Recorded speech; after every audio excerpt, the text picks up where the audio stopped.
today's project, we're going to look at servicing the Chrysler A727 and A904 torque flight transmissions. Alright, now we'll crawl under here and loosen up the pan and drain this transmission, because I have full confidence in my ability to make a huge mess. I'm going to slide a big sheet of cardboard under there first. So if you watched the earlier video where I changed the floor pans in this truck, you might recall that right here, it looks like the pan has been repaired with JB weld. The whole thing is very wet, so there's obviously a leak here somewhere, whether it's that, and of course, never fails that as soon as I start talking, 50 cars are going to drive by. So this is the spot that I'm going to try to drop and drain from. Of course, it's probably going to want to run all over that drive shaft if I do that. So I'm actually going to try to drain it. I don't know. This is going to be a mess no matter what I do. Try to drain up here so it doesn't go all over the drive shaft. So that means I'll take all these bolts out and I'll leave a couple opposite where I want it to drop. Leave a couple of these in and really loose so that I can pry underneath here, pull it down, and catch hopefully as much of the fluid as possible in this pan. We'll see how that goes.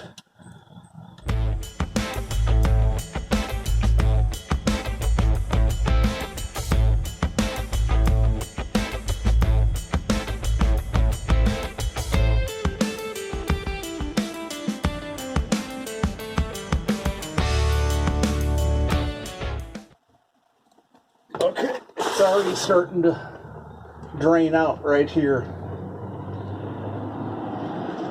So this gasket is not sealing very well. It's already leaking. So since it wants to drain there, I'm going to put a bolt back in here so it doesn't just completely fall out.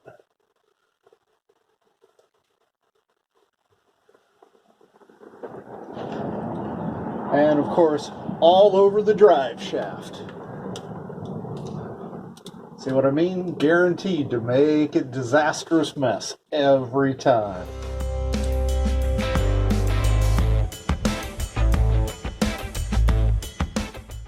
You can see it's mostly going in the pan.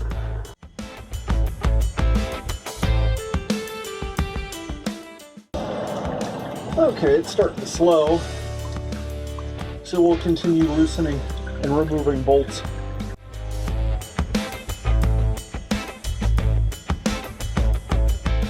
Okay, so it is mostly stopped.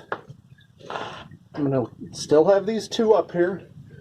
Take a gasket scraper, get it in there. Oh, there's still one bolt.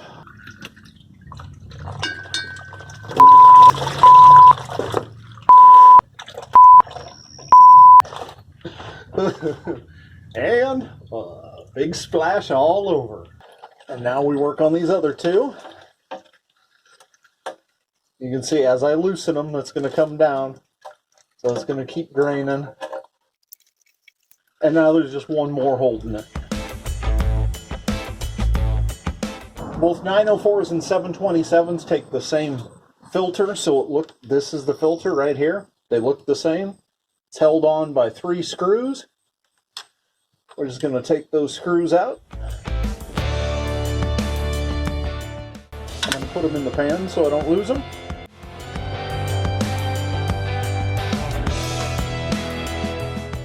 Now this is going to want to fall out.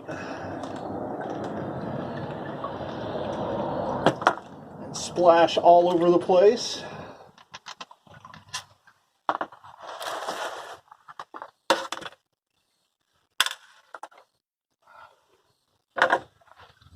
Messiest job ever.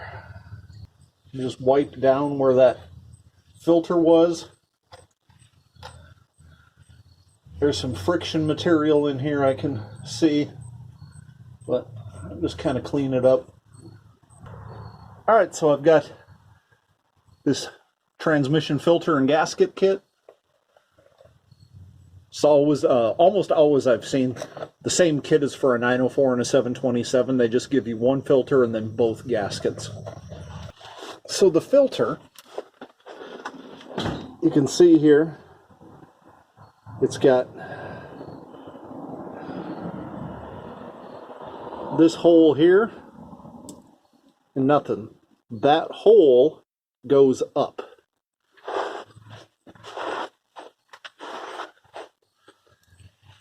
Goes to right here.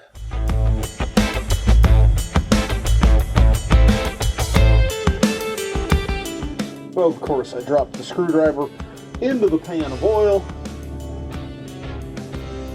because why wouldn't I? These are going into aluminum, so do not over tighten them and strip them out.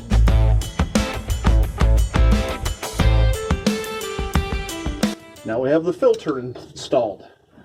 Now we just need to clean up this pan, and I'm going to install a transmission drain plug when I do this. In fact, I'm going to replace the pan with a different pan. I've got another video that shows how to install the drain plug. Alright, let's take a look at this pan. So here's the filter that I took out. You may recall it was kind of tan colored, the new one that I put in. If you look, you can see all of this grayish black material in here. It's stuck to the bottom of the pan, it's so thick. Feels gritty. So this would definitely explain why that transmission sometimes, especially when it's cold, feels like it's slipping a little bit. Because it is. The pan will usually have the gasket on it. Sometimes it comes off on the transmission itself. But the gasket you need to pull off and get off all of the pieces. I typically start with this good stout gasket scraper, run all the way around it. Sometimes spraying it with brake cleaner or something along those lines will soften it up. Especially around, you can see, it tends to stick right around the bolt holes. And that's where you got to get it nice and clean. So, I'm just going to get this cleaned up, and then we can work on the next step.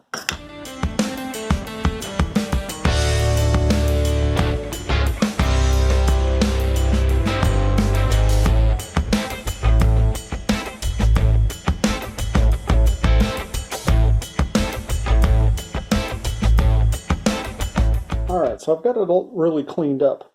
One thing I like to do with tin, whether it's a transmission pan, oil pan, valve cover gasket, anything like that, you've got bolt holes that run through it here.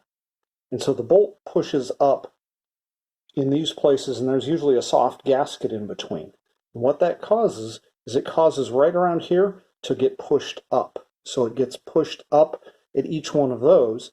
And when you take it off, and you go put it on a second time, that can help bottom out, or it can push against the gasket where you've got it nice and firm here and here, but it's loose in between. And so what I'll do is I'll take this and put it on something soft like a piece of wood, and then use a ball peen hammer and use the round side and peen this back down all the way around. So peen at every one of the bolt holes all the way around to push them back down, or even give them a negative offset so they're pushing down. So when the bolt screws in and pushes against them, you get a better seal, a more even distribution of force in between the bolts.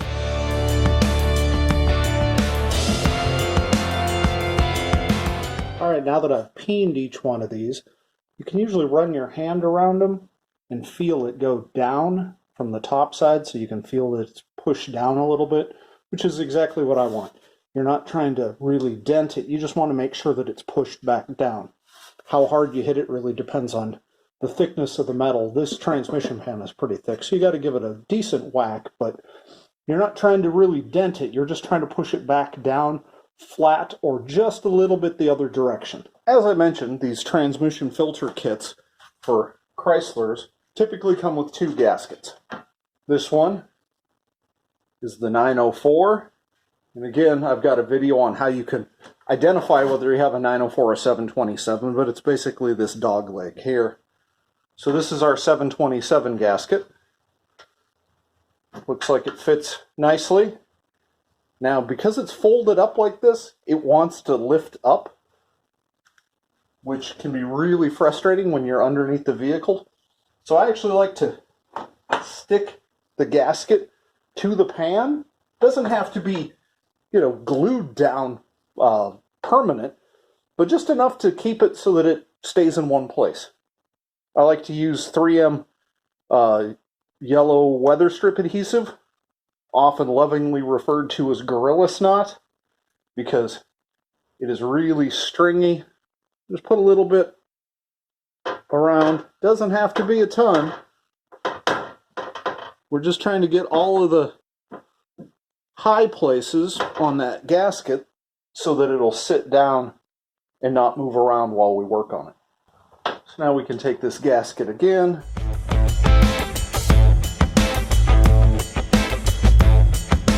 There we go. So now the pan has the gasket on it. We're just going to crawl back underneath the truck, bolt it back up. Going to go once around this gasket mating surface with the rag to clean it off. If you have your gasket scraper and you see anything on there, you can certainly go ahead and try to get it as clean and dry as you can. The cleaner and drier it is, the better chance you have of it sealing.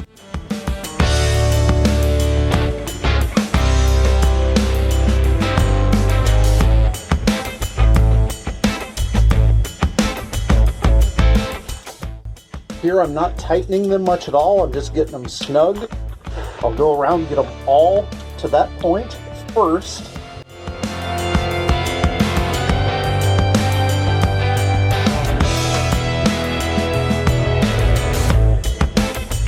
Okay, now that I have them all snug, remember we're going into an aluminum case, so we don't want to break anything. They're also pretty small bolts, so we don't need to reef on them.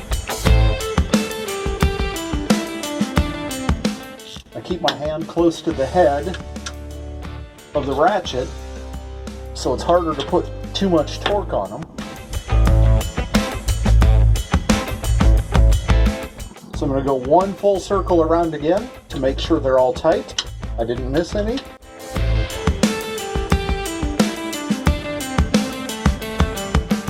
Filter and gasket installed. Now we need to add some transmission fluid. For this transmission, we just use some good old Dexron Mercon ATF. It'll probably take about 4 quarts since we didn't drain the torque converter.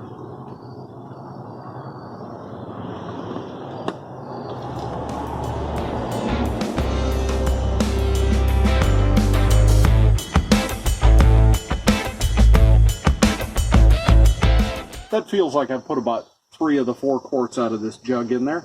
So we'll take the funnel out, start it up, and check it out.